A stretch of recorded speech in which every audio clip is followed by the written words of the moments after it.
Naghahanap po ba kayo ng 2-in-1 na gamot para sa cough and cold, sa ubo at sipon? I recommend this brand, Mucobron Forte, na may 4 na generic name. Ito po yung Guaifenesin na may 50 mg, Dextromethorphan na may 10 mg, Phenylpropanolone na may 25 mg, and lastly, itong Chlorpheniramine Maleate na may 2 mg.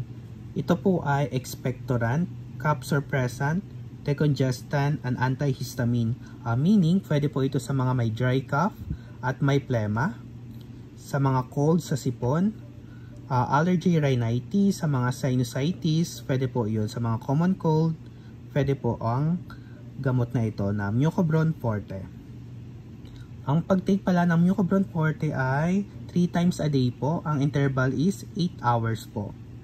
Bali warning lang po, hindi po pwede i-take ito ng mga may asthma or hika dahil meron itong content na dextromethorphan na matitrigger yung kanilang asthma or hika. Sa mga may high blood, sa mga may heart disease, sa glaucoma, tsaka sa mga nagtitake ng antidepressant, bawal po nilang inumin itong Mucobron Forte. Ang sample pala nitong Mucobron Forte na to ay ganito po. Pag bibili kayo,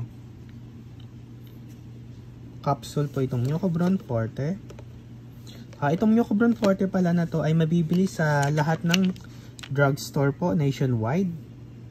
Itong Mucobron Forte ay RX, pero pwede naman itong mabili kahit wala kang reseta. Pero mas maganda may prescription kayo. Itong Mucobron Forte. Mabisang gamot para sa sipon tsaka sa ubo. And sa allergy na rin po. Cause ng sipon kasi minsan sa allergy kaya kasi sinisipon. Ito po yung Mucobron Forte.